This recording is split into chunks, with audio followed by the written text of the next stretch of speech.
as we bring you back inside Los Angeles Stadium.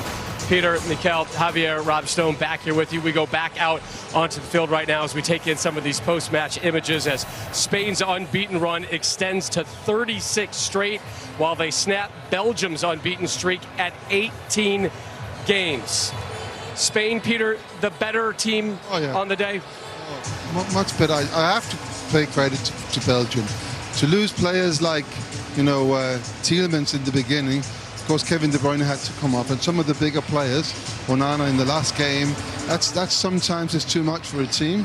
But they did really well today. They took it so long into the game. But my God, when Spain starts to make substitutions, you just know that you're up against it. I mean, the players they can bring up, and especially Mikel Merino. And I said to you, Mikel, this guy has a knack of scoring late goals, and 1 minute later he'd scored a goal. I mean, that is just the difference between Belgium and Spain today. Yeah, exactly. You called it, Peter, when he came on. We said, okay, this guy, he smells danger. He smells where the ball can land. He reminds me a bit like Frank Lampard, player that I played with, knows where the ball is going to bounce. Second ball, he knows. We talked about it. He came on, second touch that he had in the game, he scored. But this Spain team, they've been absolutely superb. We witnessed one of the best games so far in this tournament. Both teams wanted to play, and they played really, really well. But Spain today, with these fans that they have, if you look around this stadium, the whole place is red. There's so many Spanish fans, and they've given this team, these fans again, what they deserve. They're going on to the semi-final to play France, which is going to be another blockbuster of a game. Yeah, it's going to be an amazing semi-final, the first one over there in Dallas. I think another great news about Spain is that Nico Williams came off of the bench. I think he was a very crucial player for them in the Euros that they won. He was fantastic in that left side. Alex Baena has been doing a very good job so far, but I think that's a very good news. But yeah, like Peter said as well, the depth that this Spain national team has, Merino came in, Pedri came in, Nico Williams came in, Ferran Torres, like you can number, and there's other players in the bench that they didn't play that they can have that opportunity as well. So I think the depth of this team, and yeah, it's going to compete to the depth of the other team, France, in the semi-final. Exactly. And this was major news. Thibaut Courtois having to sub off with an injury.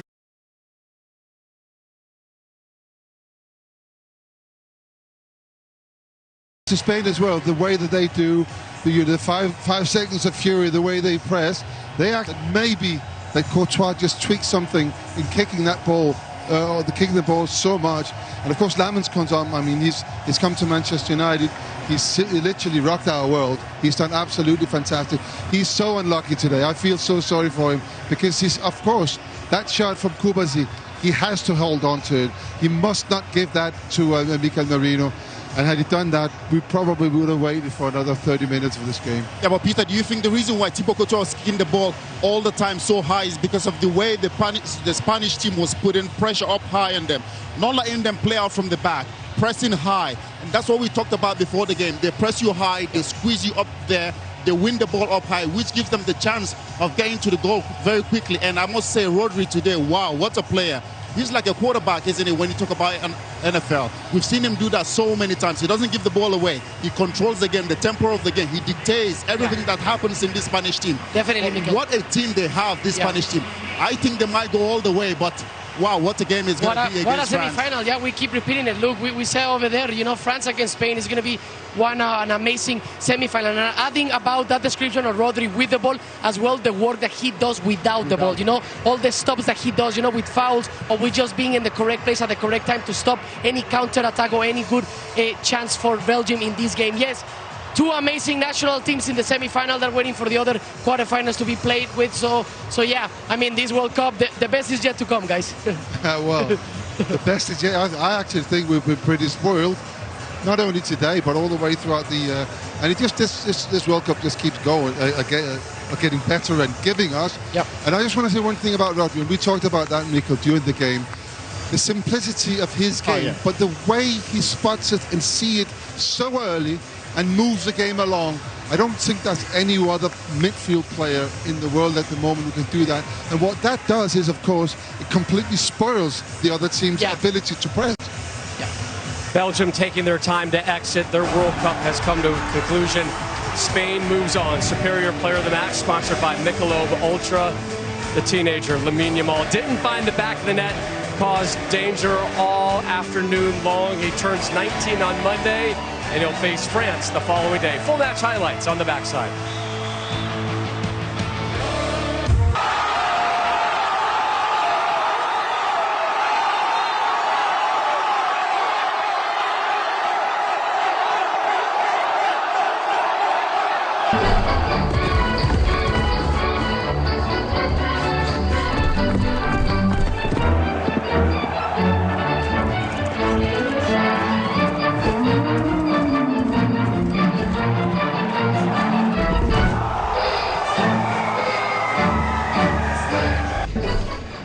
Have any of you guys ever run with the Bulls? I wouldn't want to try that. No. That was so funny. By the way. Whoever came up with that, well done.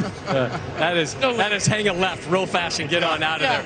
Glad you're back here with us inside Los Angeles Stadium. Rob Stone, Javier Hernández, Mikel, John Obi, Peter Schmeichel with you. Second-ranked Spain in their first quarterfinal since winning it all in 2010. Again, saved it for late to move on, and again, the stars were out here in LA. Yep. Penelope, Noel, Brad, and of course the teenager, Lamine Yamal. First goal came in the 30th minute.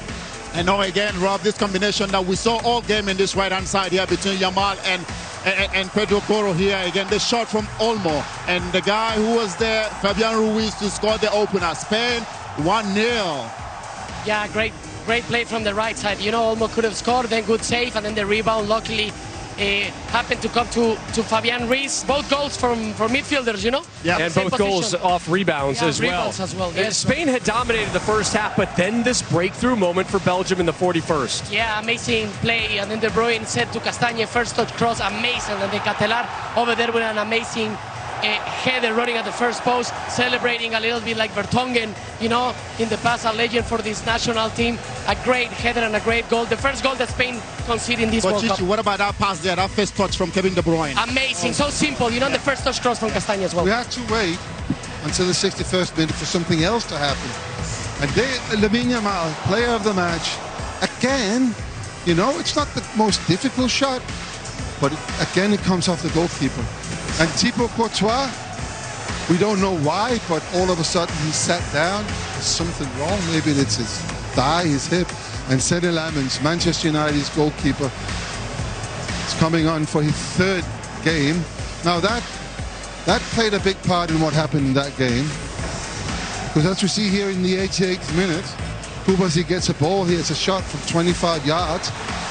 Goalkeeper should really hold on to that. Very unlucky for him to do that. You see Thibaut Courtois not too happy. But Mikel Merino, as we talked about, Mikel. You knew it, Peter. You knew it. Yep. Super sub, you know.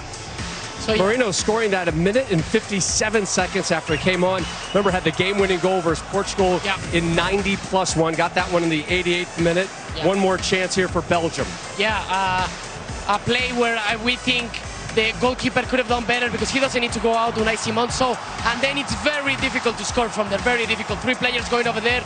Your angle, it's very, very narrow to score. He's not left-footed, if I'm mistaken, Alexis Salmaker. So it was a clear chance. He could have had another touch, cross, something, but he tried to put the ball in the back of the net, but he couldn't. It was very well done by the Frenchman Laporte. Well, actually, he's back.